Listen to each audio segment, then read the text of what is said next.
There we are. Hello, creatives, community, kind folks out there. This is RPG with DBJ. I am your host, DBJ. We have ourselves classmates and collegiates as well over at Fantasy Grounds College. If you'd like to participate using Discord, listening into this simulcast show on YouTube, you can go over to Fantasy Grounds College, join the Discord, and on the left, join us in the boiler room. Just slide down to the bottom and join us on in there.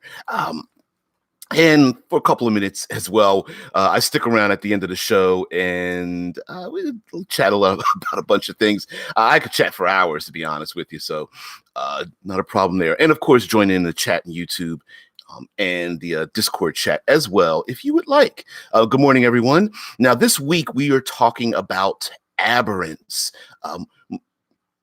Most specifically, Cthulhu, mind flayers, beholders, and all the strange alien madness-inducing.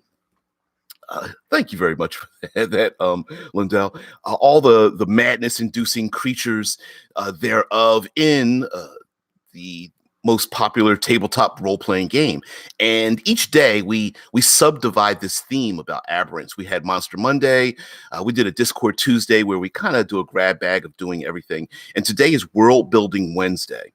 And World Building Wednesday is where we take these subjects. Some of them are minor, some of them are strange and whatnot. And we start to develop a world, or at least think about how to implement them in the world. Yeah. Very, very, very good suggestion. Yes, if you have both the audio Discord and the YouTube audio going at the same time, it's going to be very distracting for you. So muting one or the other, especially if you are very sensitive to the audio or your streaming capability is buffers quite a bit, then I would suggest picking one or the other. You don't want to have to. Thanks, Paul. Right, yeah. It's so good to have to listen twice. Yeah, exactly. Now, but yeah, we, of course, each day that we do this, we kind of pull bits and pieces from the other days, right? So in terms of doing this World Building Wednesday, we kind of talked about it, Monday and Tuesday, in terms of including these creatures, these elder gods, and all that kind of business. So one of the things that we should really think about when incorporating them is, why aren't any other powers in the cosmology of your world stopping what's going on?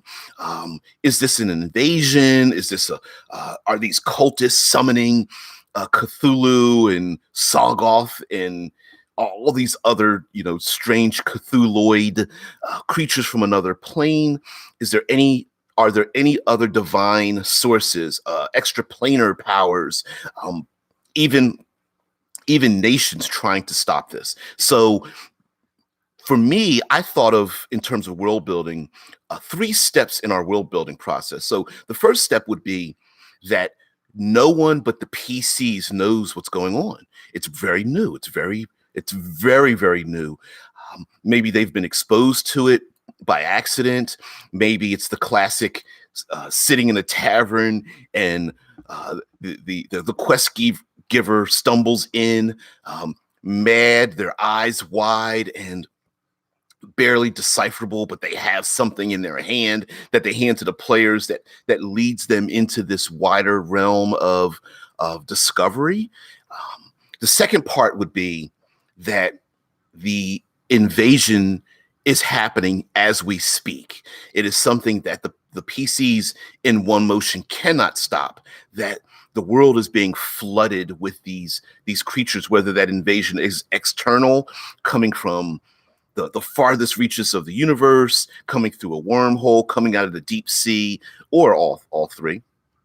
And the PCs are part of this invasion / war that's going on. And then the last part of world building would be, the world's been dominated. It's been covered. It's It is the end result of this invasion that Cthulhu walks the earth. It is Cthulhu is yet one more mountain on range sticking out of your vast ocean, your world, and there are agents in these alien species all over the world. So let's start at the beginning. um, Creature from another teacher, silly.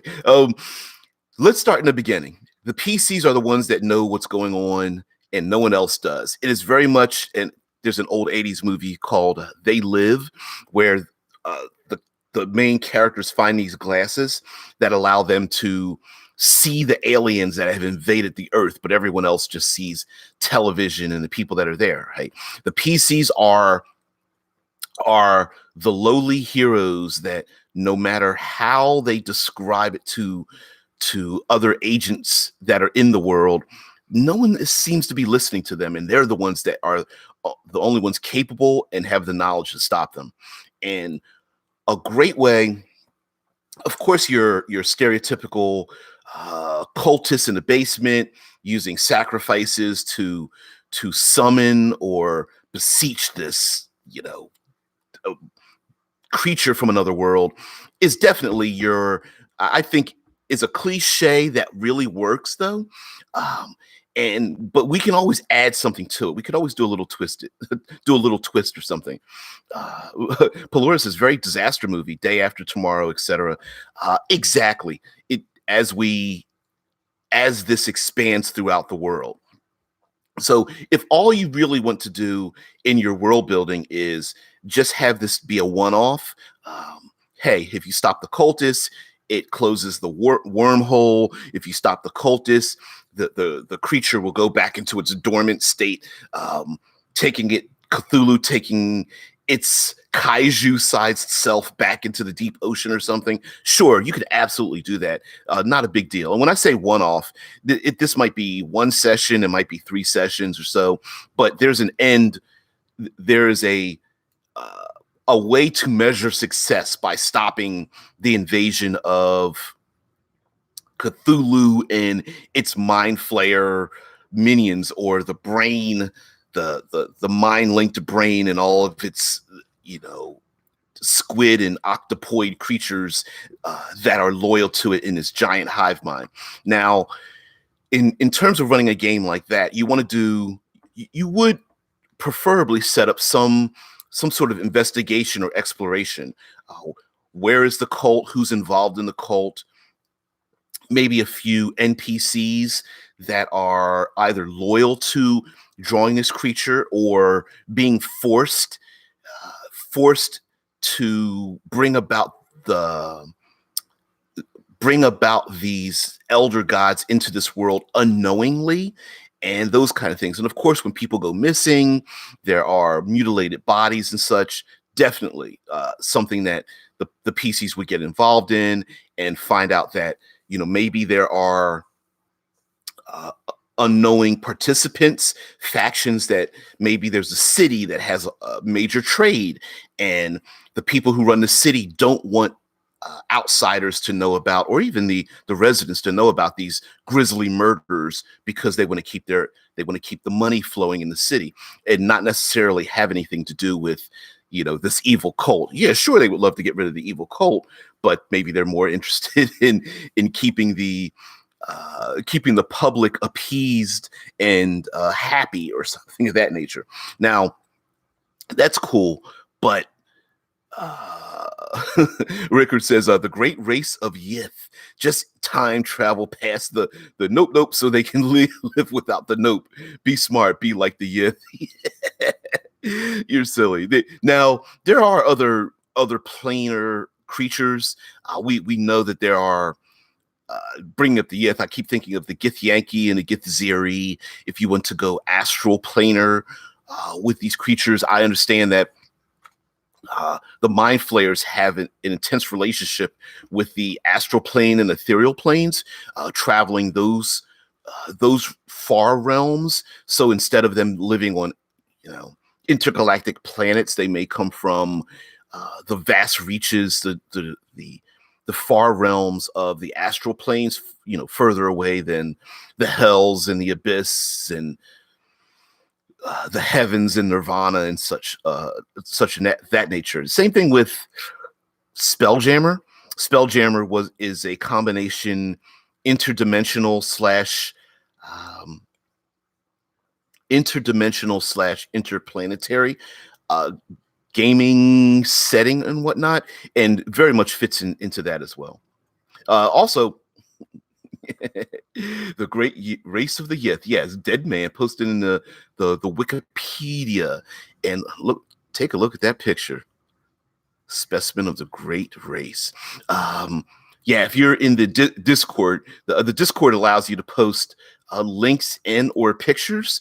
So for those who are watching on YouTube, if you're like really itching to put something in, join the Discord. You're able to do that over there as well. Now,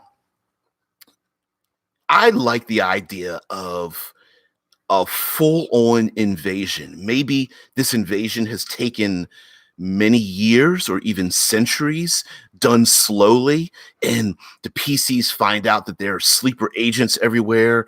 Maybe this invasion isn't so much an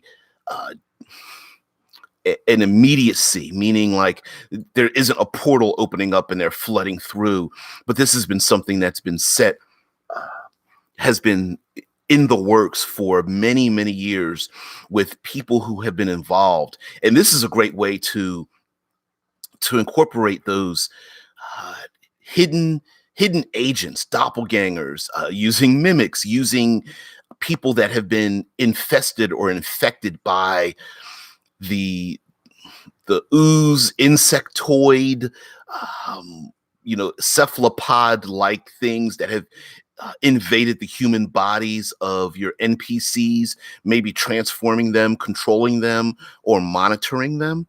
And slowly and surely, there are people who have become converts, or those who are trying to hold on to their station in life, and so therefore are in league with these elder beings instead of the simple, oh, they're mind flayers, everyone's enslaved, there are mind flayers, and leaving it at that. I think we could add quite a few more layers of social strata in it. For example, the governor or mayor or other officials that still want to hold on to their power. Maybe they still have their freedom as long as they're able to, they are in league by sacrificing some members of their own community for the elder brain and whatnot, and they're given they're allowed to keep their independence and their freedom. And of course, those are air quotes because they really have no choice, at least as far as they're concerned, because they might be fed to the elder brain and whatnot, and so they may smile in your face and talk behind your back, basically. Pelora says, I wonder how useful real world conspiracy theories would be as a source, which I think is a great way to using real world conspiracies when it comes to who's controlling the government. And there were rumors about an ancient, I don't know, an ancient being that's come from the ocean, but no one remembers it, or maybe people are lying, or hey, I heard that the nobles of some ancient house are really in league with these mysterious beasts that drive you mad, but no one really knows. And then the PCs might find out that the entire noble house has been replaced, or maybe their brains have been invaded, or these mind flayer agents have been draining their memories or their dreams, or physically eating bits and pieces of their brain at night, and then putting the nobles back onto the seats of power, and their personalities are slowly changing, and the PCs might be thinking like, I don't remember them acting that way, or there could be a wasting disease that seems to be spreading, but it's not really a disease at all. There are slug or rot grub like things that are being hosted inside of the human body, and it is starting to spread as one person vomits into the mouth of someone else, into their loved one, and these things invade their body, and then they again become a living automaton in league to these creatures. And I think one of the things we can really add to world building is the sense of paranoia, not knowing who to trust. And also it could be, you can also add in a level of like confronting something, understanding that there are innocents involved, that they themselves didn't have a choice in it. It's like the person that mind controls the innocent NPCs, and understanding that, sure, had they been zombies or skeletons or something, you could just hack them down with a sword. But understanding that they're being mind controlled and you're killing innocent people might put some players at odds. Now, there's some others who are just like, I'm just a murder hobo, I don't really care. But again, the consequences of just murdering innocent people, when maybe bystanders and other witnesses are thinking in their heads, like, you could have saved them, you could have done a ritual to release the hypnosis, or found a cure through an alchemical concoction, or maybe they have to be exposed to pure radiant energy, over a 3-day period to kill what's infested inside of their bodies, et cetera, et cetera. Now, Deadman says it could be like Think Before Asking, an Eclipse Phase adventure with a character who has been infected with the scaric version of the exergent virus, and he wants to learn more about the virus, so he lets it progress. For those who don't know, in Eclipse Phase, there is something known as an exergent virus. It's a combination technological and data-inspired virus, and it's like, it's possible that there are those, whether they're wizards or alchemists or the faithful or the mad, the insane, that want something like this to progress inside of their bodies, or inside of innocence, and using them to see what would happen when it invades their body. And it's a possibility that people who are rebellious, the ones who are fighting against this, might have to slowly and surely go down a deep and dark path in terms of how they fight against this great power of these psychic entities that can read their motivations and read their minds and sense where they're at.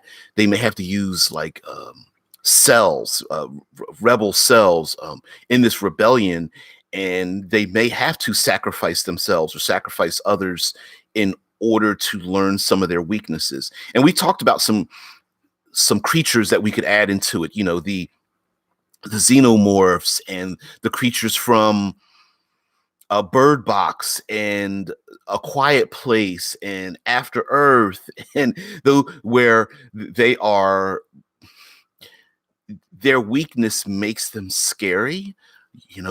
The blind creatures from A Quiet Place, but they can hear, they have hyper hearing.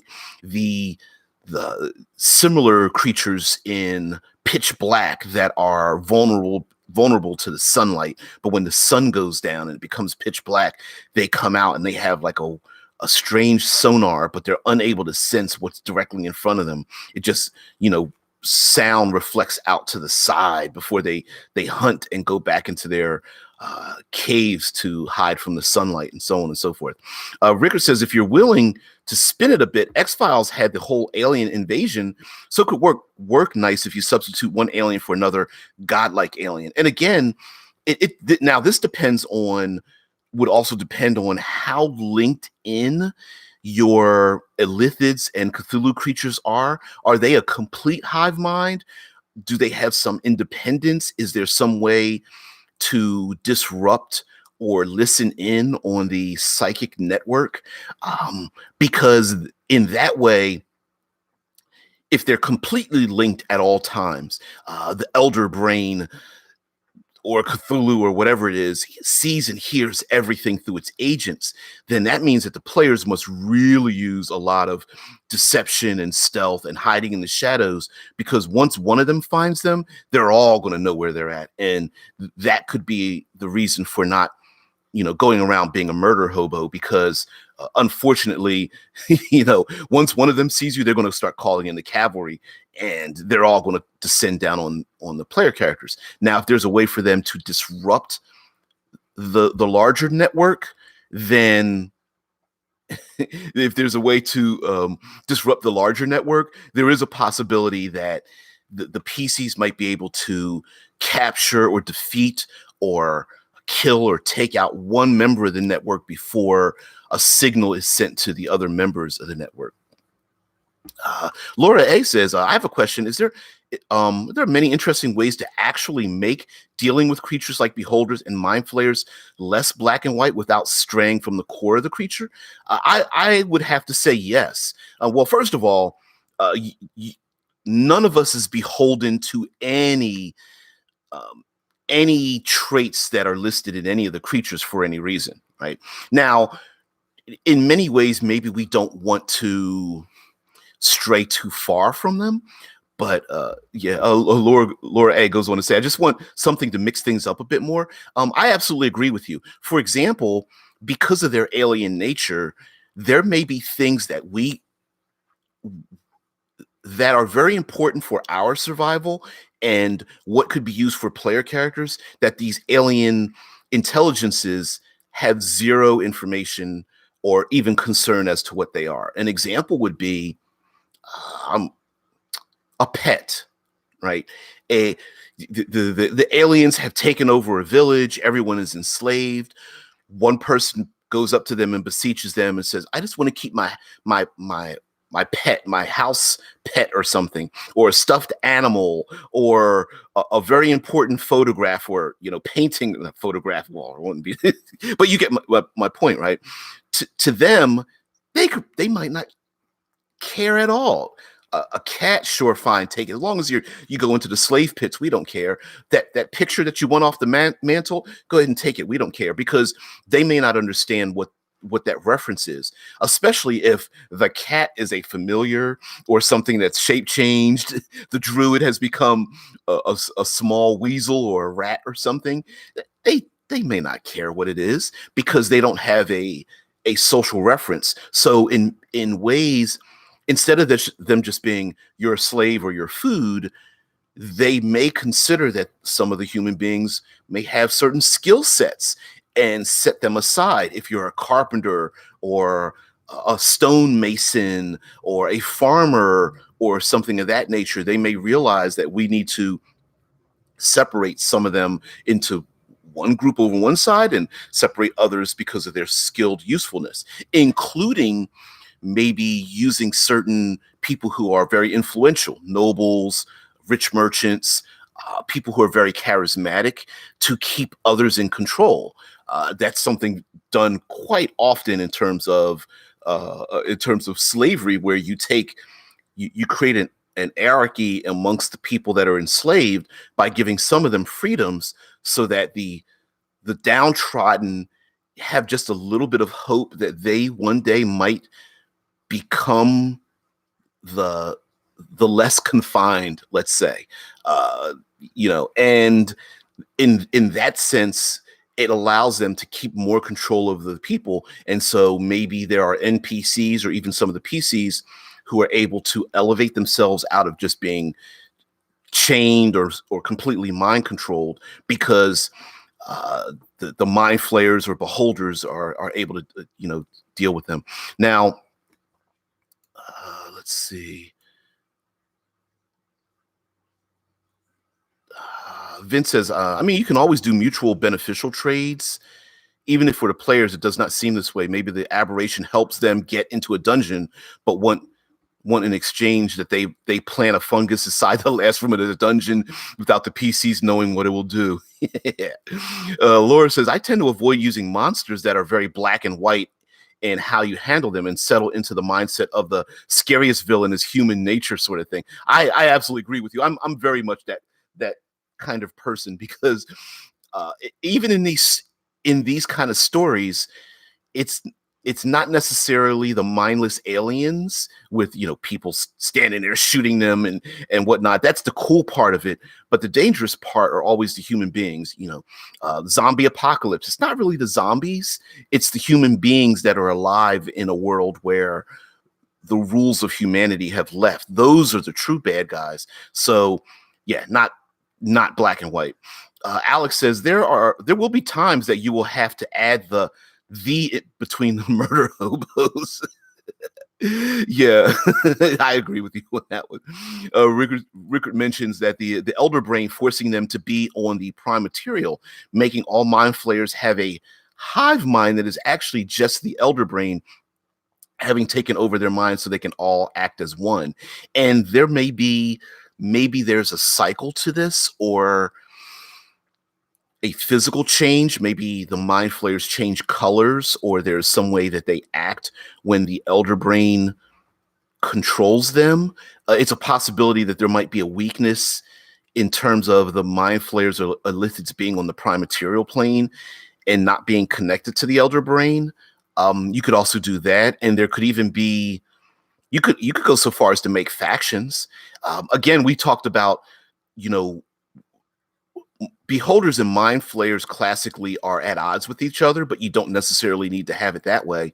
And the idea of reskinning some creatures as well to be their agents, the I love displacer beasts, like you guys mentioned the other day.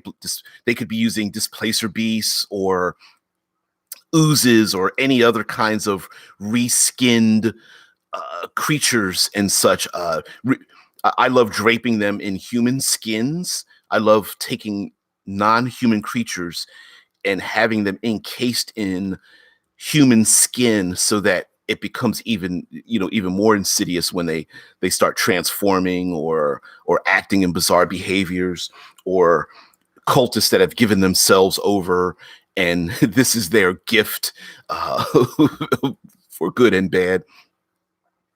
Rickard says the elder brain would still be black or at least alien, but could make for an interesting spin on the mind flayers themselves, especially considering about the hive mind and the on again, off again connection to the hive mind. I think would be interesting to play with. Vince says the most simple thing to make things more human is giving them a human goal. Let them have a single goal, maybe even the same as the PCs, and suddenly they can be weird because they are allies. Ooh.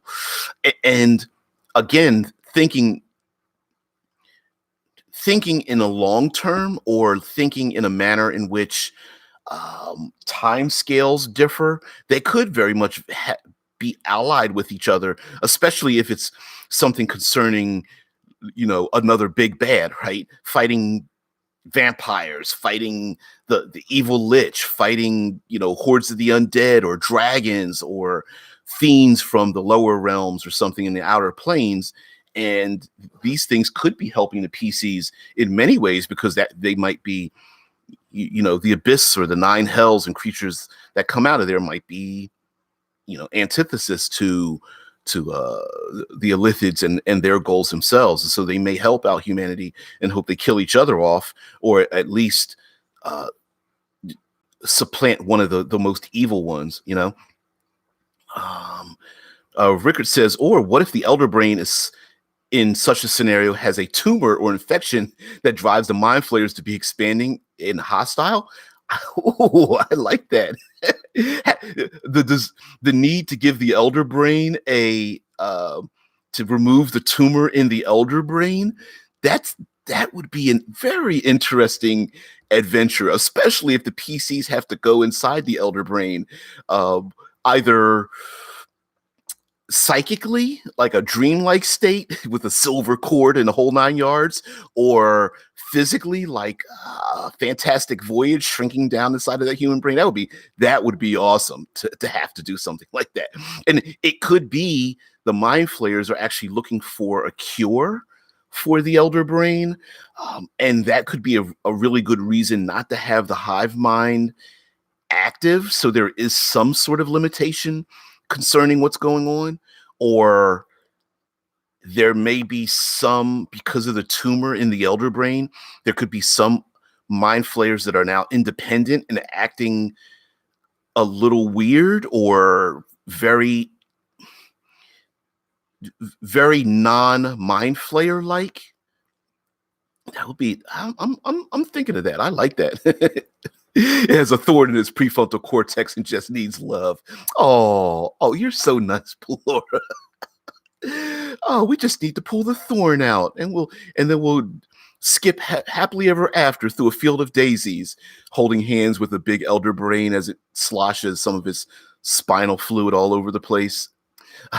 Deadman says beholders are very xenophobic in AD&D second edition, so much so that they fight anyone with any form of mutation. And it's possible maybe maybe beholders are the white blood cells of an elder brain. That could be the rationale. They float because they float through the neural and blood pathways of the elder brain, and mutation is, we think of them being violent against mutation when really what it is disrupting the purity of the brain. So you could still use both of them, or permutations of like mind flayers and beholders and variations thereof. Vince says super weird stuff like a bag of thumbs for actual value, like money or useful equipment. Oh, they still are, even though they're all different. They all think they themselves are perfect and all other beholders are ugly and need to be destroyed. Yes, and mind you, like I said, we can use the current descriptions of beholders and make them very xenophobic and on their own, or we can change it in regards to what we want. Beholders, I believe, are created by like the dreams. They give birth to themselves in a dreamscape or something of that nature. And you could very much change that a bit, as beholders may consider themselves. Do they collect in groups? In your world, they could. In your setting, they very well could collect in groups. Are beholders an individual species completely separate from mind flayers? Sure. Even Pelora says, "Oh, that's a cool idea, ripping off biological functions and making specialized creatures for each function." I love it. Yeah, of course you could have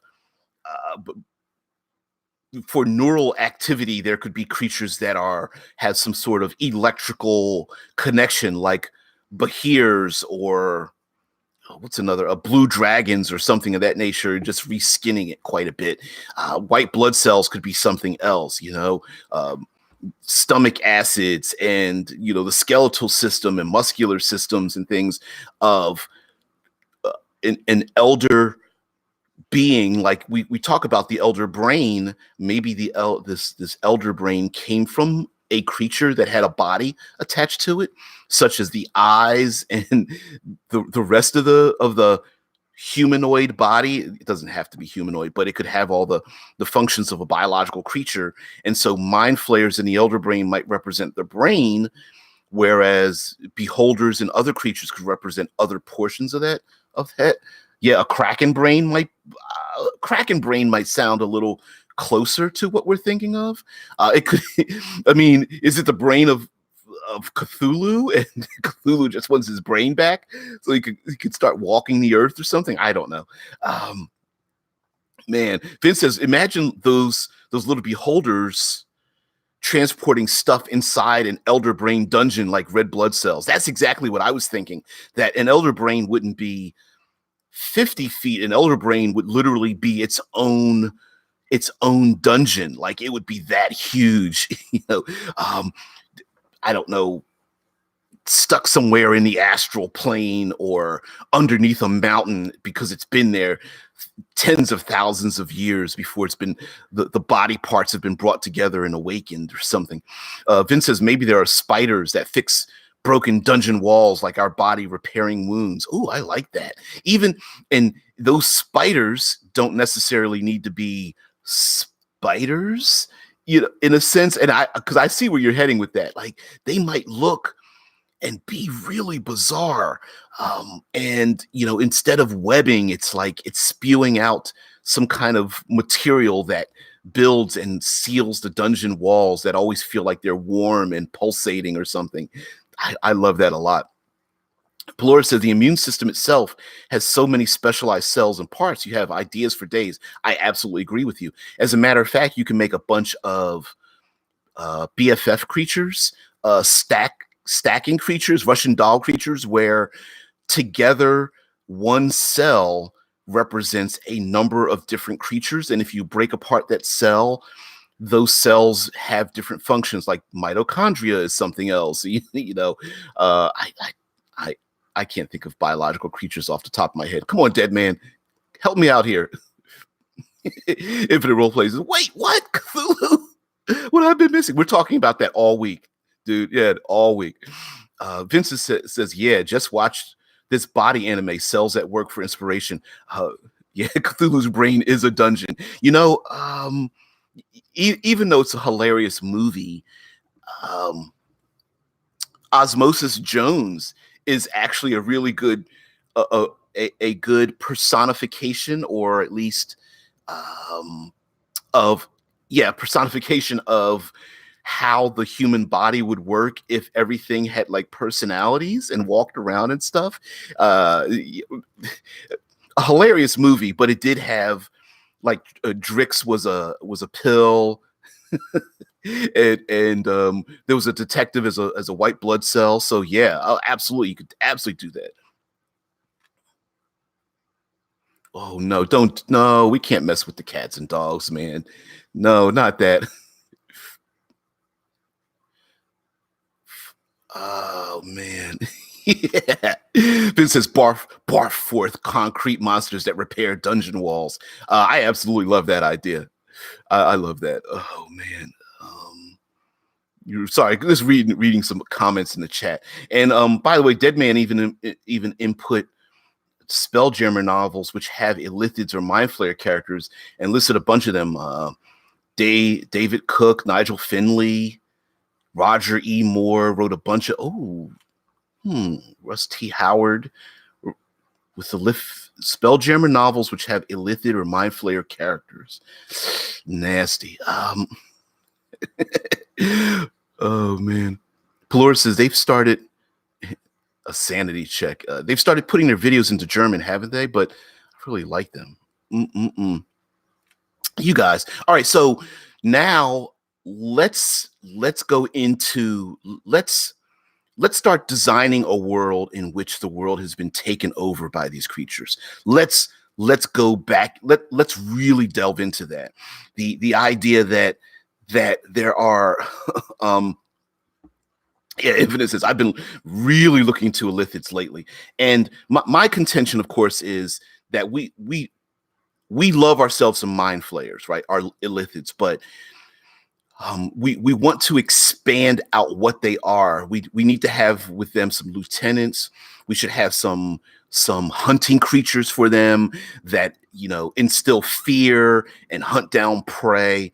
We should have human beings that have been infected or enchanted or infested with some of their extremely nefarious things, whether they are mind-controlled human beings with little squiddy things or insectoid things on the back of their heads, like we mentioned before, or something that they've ingested. Maybe they put people into pods and make duplicates of their bodies, or spill some kind of ooze-like concoction with little black tadpoles swimming in it that they force people to swallow down or something. Like, we need to have something other than just food and slaves. Like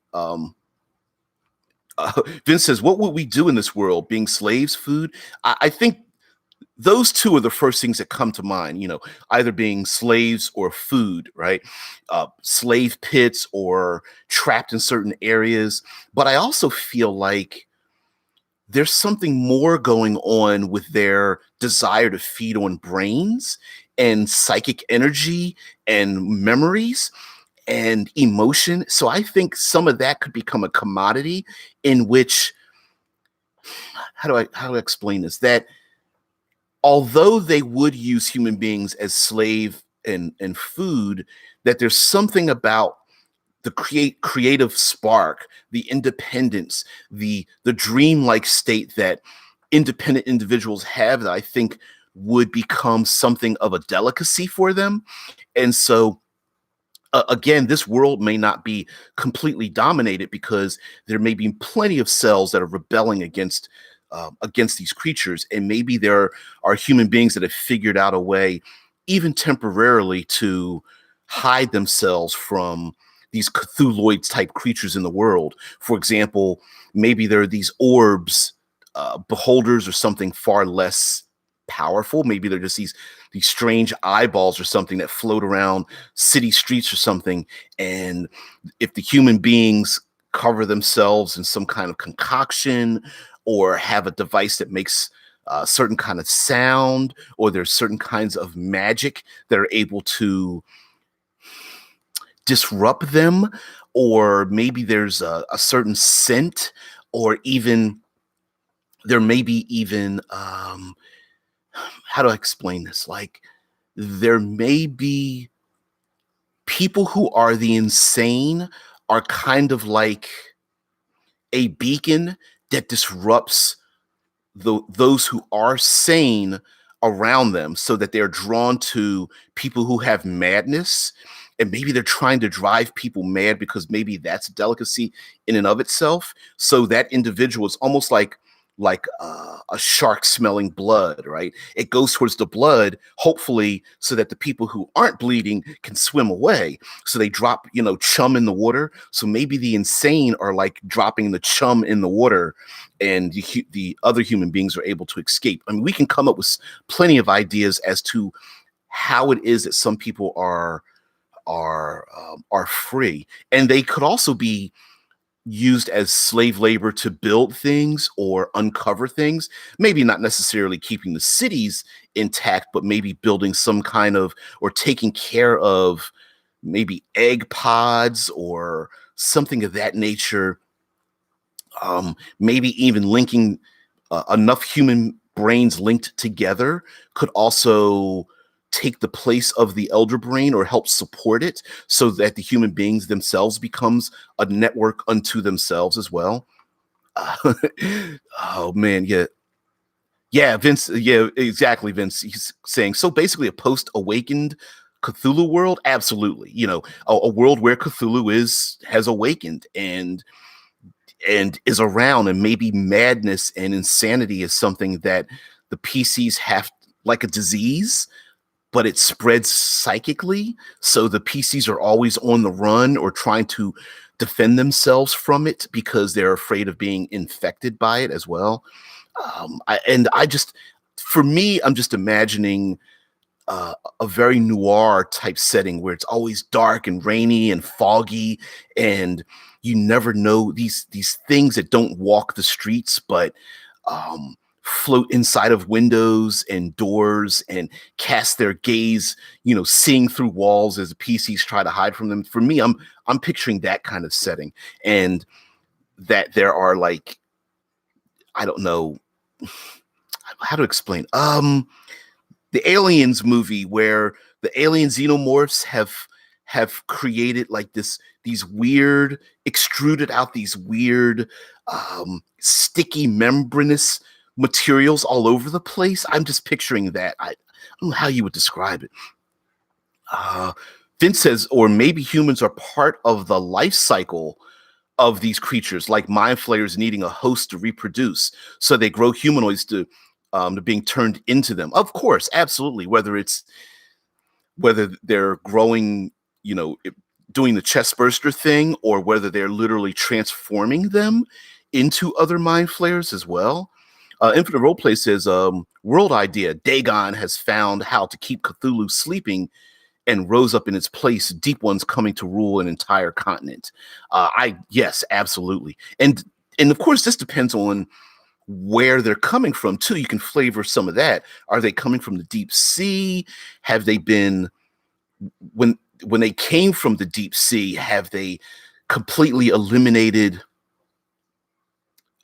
ocean and river travel, and that's a very dangerous thing because these tentacled creatures will come up and rip a sailing ship, out of the bay or something, or have they come from deep space and come here in living ships, depositing these creatures as you see these giant orbit like ships made out of living material and just dropping floating materials down onto the planet, and you can see these things over the horizon. Or do they walk through dimensional doors or something? I mean, it depends on how they arrive and many ways in which the human beings are fighting against it, like an alien invasion of sorts.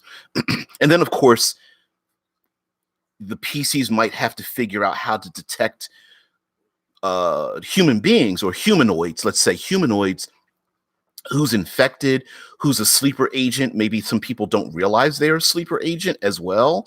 And there may even be player characters could even play people who have been recruited or infected by these mind flayer slugs or something, and giving them certain abilities and being torn between wanting to be free and wanting to serve the elder brain because of maybe there's some bigger, better enemy on the horizon. The elder brain wants to take over the world because of an invasion by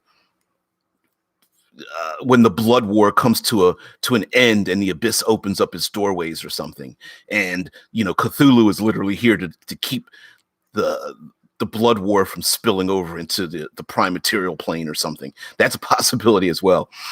Infinite says, Roleplay says, the cults of the dreaming god coming to learn the truth and launch World War III against the Deep One nations. Ooh, yeah, man, running a game where there's like a World War III-esque thing going on. And for some reason, concerning World War III, I'm already thinking of World War I. Trench warfare kind of thing. Instead of tanks and machine guns, there's like floating psychic creatures and bolts of electricity and people being struck, with psychic power and insanity or something or whatnot. I don't know, man. Infinite, like, oh man, I can go on. I want more. Yeah, exactly. Vince says, in Apocalypse World, there's some kind of psychic network you can tap into to answer questions or communicate over vast distances, but it can make you insane when you use it. I think something like that would absolutely be possible. A kind of psychic internet in a way, but if you attach to it, maybe you become a beacon. Someone knows you've tapped into it, and that could be a great way to reskin some player character options that wizards and warlocks and even clerics and sorcerers in your world may derive their abilities from this network of sorts.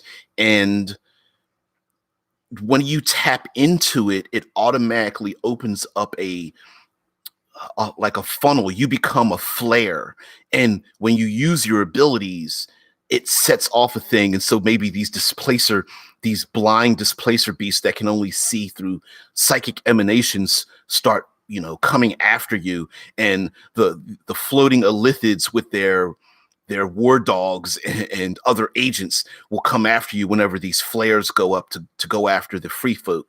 And maybe there's a splinter off of an elder brain or mind flayers that have been kicked out or removed from the network, and they could become warlock patrons maybe, or even a form of clerics may be the last bastion connection that the deities have to this world, who've been maybe this Cthulhuid creature, elder brain, has created a barrier so that things from other realms can't come here. And clerics could be the last bastion of the deities being able to tap into this world. And so they're being used as conduits or something. I don't know. Pillar-ist is very thematic versus the overuse of technology in the modern world. I could see that theme being a it's a possibility that the world is this world of Cthulhuoid creatures may have come through like some kind of hubris that man was not. Much of those stories are about man diving too deep into things that they shouldn't know about. You know, there are some things that man was just not meant to know, and so you, I mean, this could even be the end result of the Wizard College of divination, that they reached too far into things that they shouldn't know and connected to something, and they looked into the pits of the abyss, and the abyss looked right back into them, or Elder Brain looked right back into him or whatnot, you know. Rickard says you could scale it down from Cthulhu Has Awakened to have a game where the mind flayers are trying to extract information from a collective of humans having to perform a long ritual to do so. I absolutely agree. It doesn't have to be worldwide. It could be extensive enough that it couldn't be solved in just a fist fight, but it could also be, you know, it could be something very pervasive, um, infecting a community of tens of thousands or so, or a particular nation or an island or what have you. But, you know, Cthulhu hasn't awakened at all. And that could be an issue as well, where, hey, we can't go and punch it in the face, but we do need to stop it before Cthulhu really does awaken and drive the world insane, you know? Vince says, I mean, you could do a fantasy version of the Matrix with mind flayers feeding on thoughts instead of machines collecting our electricity. I absolutely agree with that. And you could run a number of games where scenarios where the PCs have to extract important individuals from this psychic network, basically unplugging them because they have some important information or they know about the location of something. It could also be the other way around, where the PCs might want to plug something into the network. Maybe there's an individual that wants to sacrifice themselves and plug themselves into the network, or the PCs realize that they have to literally lay down in a vat of soup and have something connect into their brain so that they can go into the psychic realm of the elder brain, and that might be the end game, where the PCs realize that they actually have to go into this Matrix-like world and fight into the psychic world or something. Not that you would want to, but much like Shadowrun, maybe there is a psychic plane and a physical plane, and some of the PCs might have to fight ethereally against the psychic emanations, while other PCs are fighting physically and protecting that individual when they go ethereal or astral or something. But like their physical body is still here, but their psychic power, like they, you know, like ghosts basically, that they are there, but you can't see them. And it's almost like a hacker, you know, hacking into hacking into the firewall of some kind of corporate building or something. Rickard says, yeah, kind of where I was going, but more short form and not world expanding. You could just have them sifting through the PC's mind for something, but as it is fractured, it's not just a quick thing. And time scales are important too, right? This may not be a mind flayer eats human brain, finds out information in 2 minutes.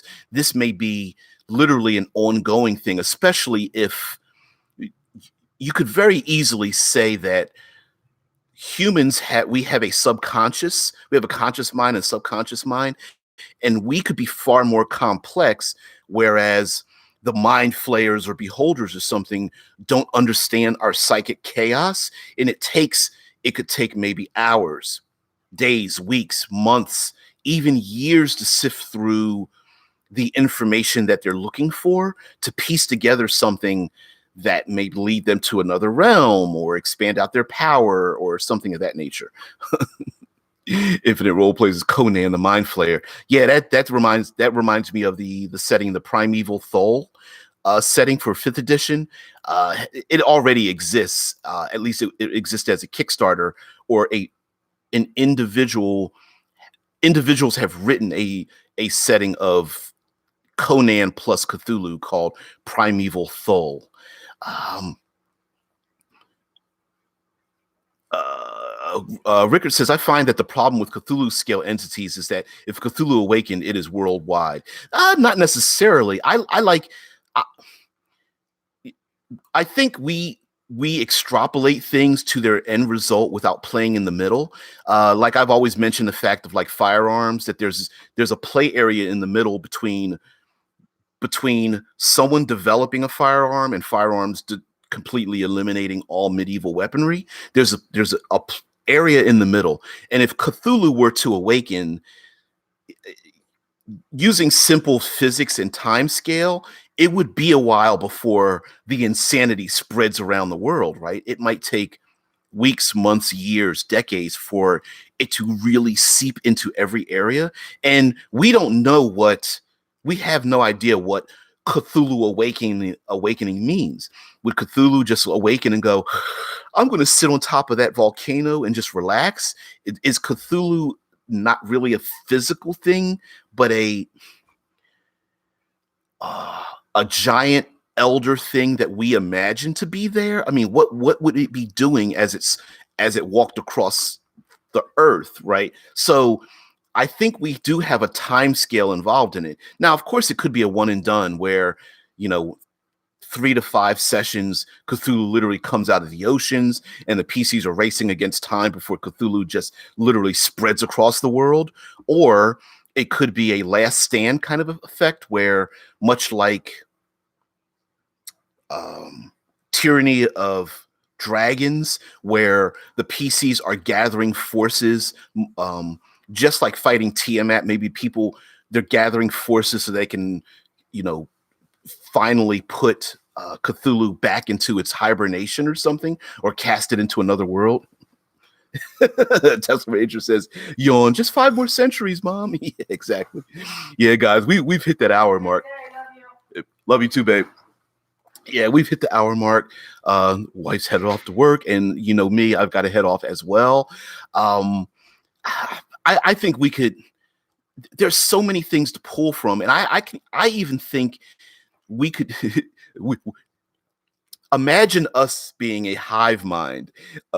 We could do our own hive mind and think of how each of us could take a portion of a world, or you can take your players and say, listen, I want to use these creatures. You want them into the world. You tell me what this part of the world would look like if they took over. And each of us, although similar, we would have different aspects of what it would look like. And so, like, for example, Rickard might be saying, well, Cthulhu hasn't really awakened, but there might be this thing where there's this time scale and they're looking for this information. And someone else is like, oh, I want to have this guerrilla warfare where the PCs are in the jungle and there are these floating things around in the jungle and they have to fight slug-like monsters that move very quickly along the ground or something, and they're killing them, and they have to, it's like a run and gun kind of adventure or whatever. And I think adding a lot of those elements together very much, I feel would all exist in this kind of world. Infinite Roleplay says, if we were a hive mind, my mind would bring far too much madness. Yeah. Hey, M, what's going on there, man? Peace, what's up? Yeah, glad you could join on in. Yeah, we've hit the hour mark, so I'm about to head out of here and turn off here. But good to see you, M. Good to see you. Guys, thank you very much. Tomorrow is Third Pillar Thursday. And you guys know what that is. It's all about the third pillar of gaming exploration. So we're definitely going to go into some realms of madness as well.